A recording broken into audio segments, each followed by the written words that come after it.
Assalamualaikum students, hope you all are doing well. Let's get start our today's lesson. Today we will discuss about the endangered species in Pakistan. As we have already discussed about the types of species, there are two types of species. The first one is extinct species and the second one is endangered species.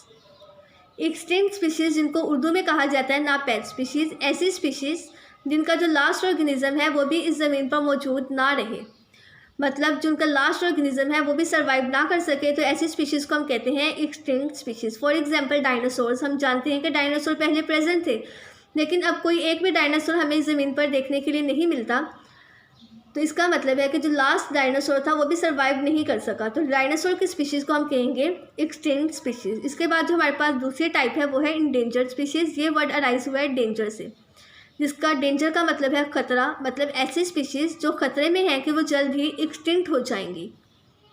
मतलब endangered species की बहुत ऐसे animals या ऐसी species है जिसके बहुत थोड़े एनिमल्स हमारे पास प्रेजेंट हैं, और अगर हम उनको मुनासिब तरीके से कंजर्व ना कर सकें तो वह एनिमल सर्वाइव नहीं कर पाएंगे और जल्द ही एक्सटिंक्ट हो जाएंगे.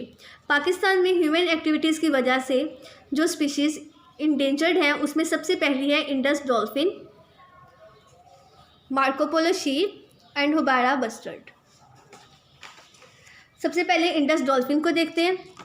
Indus dolphin according to WWFP 600 animals species के प्रेजेंट हैं, और ये स्पीशी कहाँ रहती है? इंडस रिवर में.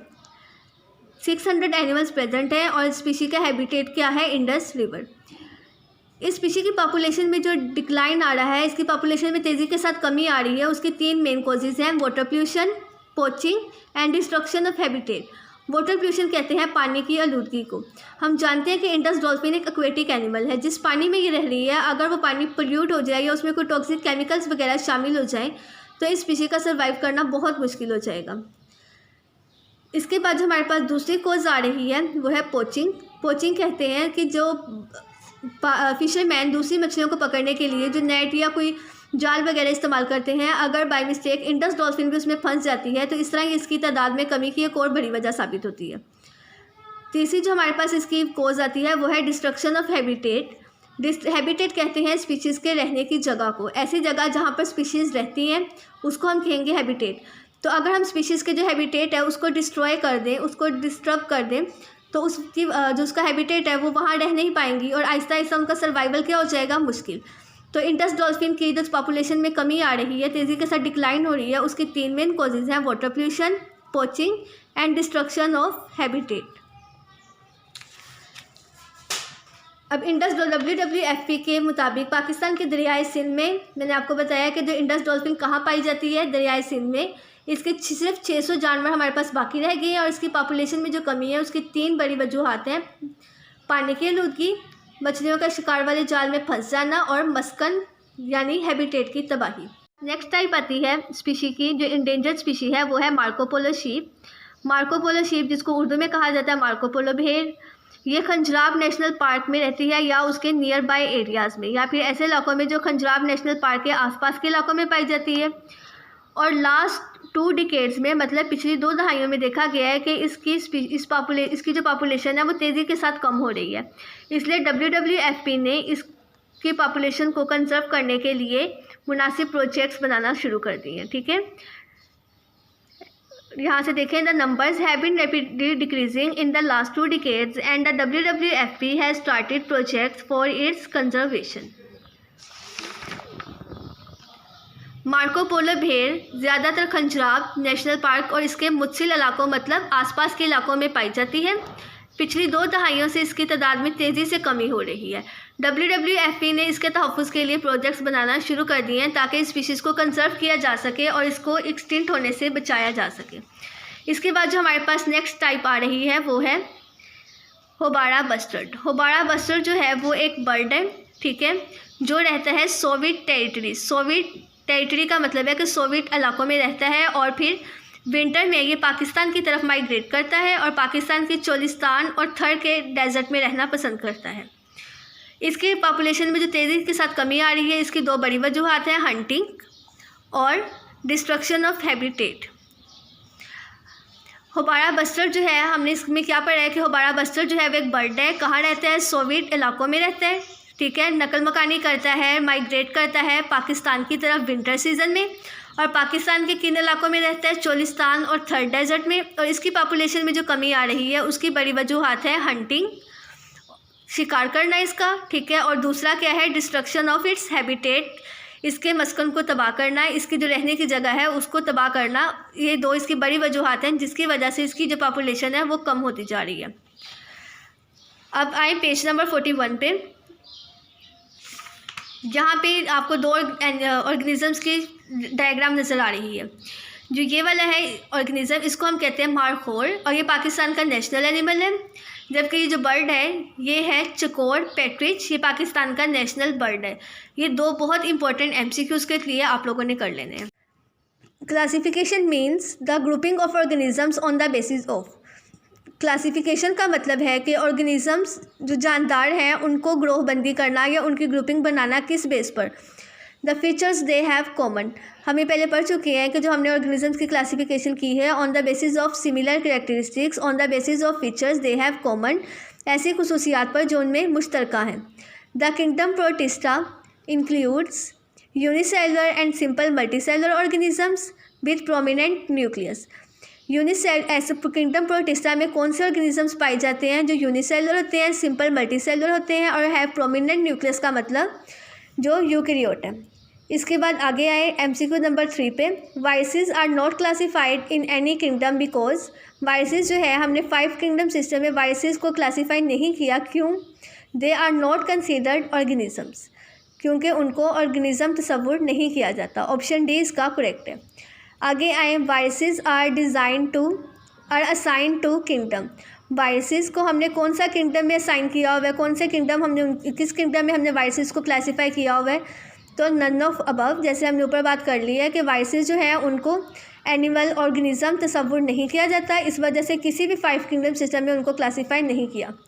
आ related group of genera comprises, जब हमने पीछे टेक्सॉन्स पढ़े हैं तो वहाँ पे हमने जेनरा का वर्ड पढ़ा था। जो रिलेटेड जेनरा, एक जैसे जब जेनरा आपस में मिलेंगे तो क्या बनाएंगे? A family. ऑप्शन बी इसका करेक्ट है। In which kingdom would you classify unicellular organisms, आप किस किंगडम में यूनिसेलुलर यूकैरियोट को क्लासीफाई करते हैं? यूनिसेलुलर यूकैरियोट को तो ओनली प्रोटिस्टा। हम पहले इस ऊपर वाले एमसीक्यूज़ में भी बात कर चुके हैं कि जो प्रोटिस्टा है उसमें हमने यूनिसेलुलर, सिंपल मल्टीसेलुलर और यूकैरियोट्स को क्लासीफाई किया। आगे देखिए, in binomial nomenclature the first letter of the name is capitalised. जब हम बाइनोमियल नोमेनक्लेचर हमने पढ़ा था तो वहाँ पे हमने पढ़ा था कि जो बाइनोमियल नोमेनक्लेचर साइंटिफिक नेम है ऑर्गेनिजम्स के, वो 2 नेम्स पर मुश्तमिल होते हैं। पहला नाम होता है जेनरिक और दूसरा नाम होता है स्पीशी। तो यहाँ पे कह रहे हैं the first letter of dash name, किस नेम का जो पहला लेटर है उसको हम कैपिटलाइज करते हैं, तो वो है जीनस। ऑप्शन डी इसका करेक्ट होगा। आगे MCQs number 8, which of the following sequence shows the correct hierarchy of classification, मंदरजा झैल में से कौन सा जो है वो एक जो निज़ाम क्लासिफिकेशन का निज़ाम मुरातब है उसकी कौन सी दुरुस्त तरतीब है? तो वो है species, genus, family, class, order लिखा हुआ है, लेकिन आप लोग इसको करेक्ट कर लें, पहले ऑर्डर आएगा और ऑर्डर के बाद यहाँ लिखें क्लास, फाइलम, किंगडम, ठीक है। कहा हुआ है फ्रॉम स्मॉलर टू बिगर, छोटे से शुरू करना है और बड़े की तरफ जाना है। तो स्पीशी सबसे छोटा टेक्सोन है, तो species, genus, family, class cut हो जाएगी, order, class, family, phylum, kingdom. Which of the following may be the correct way of writing the scientific name of N organisms, किसी भी स्पीशी का जानदार जो है उनका साइंसी नाम लिखने का जो दुरुस्त तरीक़ेकार है वो कौन सा है? हमने बाइनोमियल नोमेनक्लेचर में इसके रूल्स पढ़े थे कि जो साइंटिफिक नेम हम लिखते हैं वो हम लिखते हैं इटैलिक राइटिंग में। तो ये वाला जो ये जितने भी 4 ऑप्शन दिए गए हैं इनमें से जो इटैलिक फॉन्ट वाला सिर्फ एक यही ऑप्शन ए करेक्ट है। उसके बाद एमसीक्यूज नंबर 10 पर आए, a certain organisms is multicellular, adapted for photosynthesis and has a multicellular sex organs. To which kingdom does it belong? एक जानदार जो मल्टीसेलुलर है, फोटोसिंथेसिस कर सकता है और उसके पास मल्टीसेलुलर सेक्स ऑर्गन्स हैं, तो उसको कौन से किंगडम में रखा जाएगा? तो हम जानते हैं कि जो फोटोसिंथेसिस कर सकते हैं वो किस में आते हैं? किंगडम प्लांटे में। तो ऑप्शन सी इसका करेक्ट आएगा। आगे देखिए MCQs number 11, species that are in the same dash are more closely related than, वो स्पीशीज़ जो सेम उसमें टैक्सॉन में लाई करती हैं, तो वो कौन सी इसमें मंदरजा झैल में से कौन से टैक्सॉन में आएंगी? फैमिली और ऑर्डर दोनों आपस में क्लोज है ना। जैसे जब मैंने आपको सीक्वेंस याद करवाया था तो उसमें फाइलम, क्लास, ऑर्डर, फैमिली, तो ऑर्डर फैमिली का आपस में क्लोज है, तो जो स्पीशीज़ जो हैं वो इसमें लाई करेंगी। तो ऑप्शन बी MCQs नंबर 11 का ऑप्शन बी जो है वो करेक्ट होगा। आगे देखें when the last member of a particular species dies the species is said to be, जब भी किसी स्पीशी का जो लास्ट मेंबर है वो डाई हो जाए तो उन स्पीशीज़ को हम क्या कहते हैं? एक्सटिंक्ट स्पीशीज़, मतलब नापैद species. In which season houbara bustard migrate to Pakistan and settles here, कौन से मौसम में जो हुबारा बस्टर्ड है वो पाकिस्तान की तरफ माइग्रेट करता है? ये आज वाले लेसन में ही हमने पढ़ा है कि जो हुबारा बस्टर्ड है वो सोवियत टेरिटरी, सोवियत इलाकों से पाकिस्तान की तरफ माइग्रेट करता है विंटर सीजन में। तो ऑप्शन डी इसका करेक्ट होगा। बाकी जो इसकी रिमेनिंग एक्सरसाइज है वो हम अपने नेक्स्ट लेक्चर में करेंगे। ओके, टेक केयर, अल्लाह हाफिज़।